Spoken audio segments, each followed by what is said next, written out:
প্রথমে আমি জানাচ্ছি যে আমাদের বিলম্বে ভোট গ্রহণ কেন, সেটা হচ্ছে যে আমরা দুই প্যানেলের দুই সভাপতি প্রার্থী তাদেরকে আমরা আমন্ত্রণ জানিয়েছি কেন্দ্রের ভিতরে, এবং সেখানে আপনারা জানেন যে আজকে একটা মোবাইল টিম কাজ করছে, মোবাইল কোর্ট একজন ম্যাজিস্ট্রেটের নেতৃত্বে তিনি উপস্থিত ছিলেন, মোবাইল কোর্টের ম্যাজিস্ট্রেট এবং গোয়েন্দা সংস্থার হচ্ছে যে ওনাদের সদস্যরা ছিলেন, আইন প্রয়োগকারী সংস্থার সদস্যরা ছিলেন, এবং গণমাধ্যম কর্মীদের সামনে আমরা এই যে 570টা ব্যালট, প্রত্যেকটা ব্যালট আমরা হচ্ছে যে আমরা দেখিয়েছি, আমরা সেই যে মানে চেক করিয়েছি, এবং প্রত্যেকটা ভোটের যে বই যেগুলা সেগুলাতে উভয় পক্ষের দুজনের সিগনেচার দিয়েছি।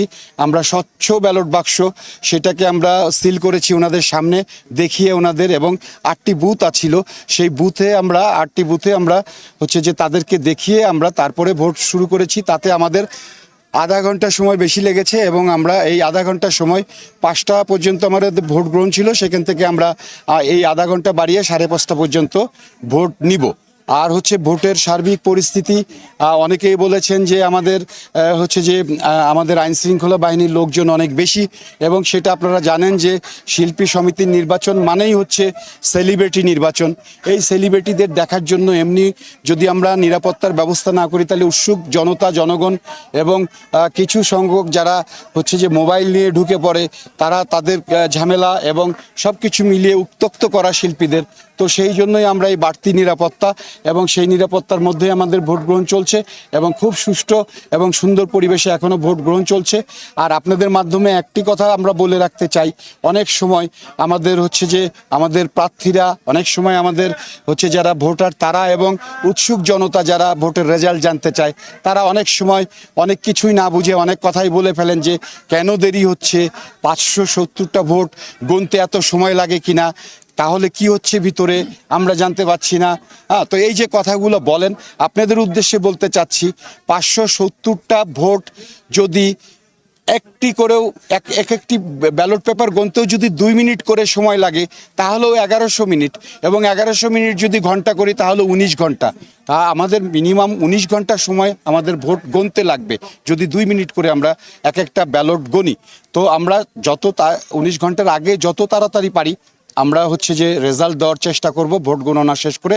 তবে আপনারা কেউ বিভ্রান্তি হবেন না, কারণ এটা আমরা বলে দিলাম আপনাদের যে এটা কাউন্টিংয়ে এই সময়টা লাগবেই। একটা জিনিস একটু জানতে চাইবো, যেহেতু এখন পর্যন্ত ভোটের পরিস্থিতি বলছেন সবকিছু স্বাভাবিক রয়েছে, আমরা আপনার মাধ্যমে দর্শকদের একটু জানাতে চাইবো যে এখন যেহেতু নির্বাচন ভোট গ্রহণ চলছে, এই মুহূর্ত পর্যন্ত আসলে ভোটার উপস্থিতি আমরা খুবই কম দেখেছি, সেই ক্ষেত্রে এই বিষয়টাকে আসলে পরবর্তীতে বাড়বে কিনা সেই আশা আপনি একজন নির্বাচন কমিশনার হিসেবে করছেন কিনা। আর দ্বিতীয় প্রশ্ন হলো, দুই প্যানেলের যারা প্রার্থী আছেন, যারা বিভিন্ন পদে নির্বাচন করছেন, তাদের কাছে আসলে প্রত্যাশা কি থাকবে আপনি একজন নির্বাচন কমিশনার হিসাবে? হ্যাঁ, সকালের দিকে কিছুটা আমাদের হচ্ছে যে ভোটার উপস্থিতি কম ছিল, ভোটার উপস্থিতি আস্তে আস্তে বাড়ছে, এবং এরপরে আরও বাড়বে, আমরা আশা করি আরও ভোটার বৃদ্ধি পাবে, আর ভোট ইনশাল্লাহ সন্তোষজনক ভোট কালেকশন হবে। আর হচ্ছে যে আমরা আমাদের দুই প্যানেলের প্রতি আমাদের এবং স্বতন্ত্র যারা আছেন সবার প্রতি আমাদের উদাত্ত আহ্বান, আমরা একটা সুন্দর এবং ভালো একটা হচ্ছে নির্বাচন উপহার দিতে চাই। আপনারা সেই হিসেবে সেই জন্য আপনাদের সহযোগিতা আমাদের খুবই প্রয়োজন। আপনারা আমাদেরকে সহযোগিতা করবেন সুষ্ঠু এবং সুন্দর এবং নিরপেক্ষ একটি ভোট গ্রহণ করার জন্য, এবং আমি পাশাপাশি গণমাধ্যম কর্মীদের প্রতি আহ্বান জানাবো যে আপনারাও আমাদের সহযোগিতা করবেন আমাদের সুষ্ঠু ভোট গ্রহণের জন্য। আপনাকে যেহেতু আসলে আজকে প্রথমবারের মতো পেলাম, সেই ক্ষেত্রে আমরা জানতেই চাইবো, যেহেতু আপনি গতকাল রাত পর্যন্ত একটা সংখ্যা আমরা দেখেছি, প্রথমবার যেহেতু পেয়েছি, জানতে একটু ইচ্ছেই হলো যে এই যে একটা কমপ্লেন ছিল, সেই কমপ্লেনটাকে পরবর্তীতে আপনার একটা শোকজ করা, শোকজের পরে উত্তর দেওয়া, সবকিছু মিলে পরিস্থিতিটা সেই জায়গা থেকে এখন কতটুকু অবস্থায় আছে মিশা সওদাগরের ডিপজল প্যানেলের জায়গা থেকে?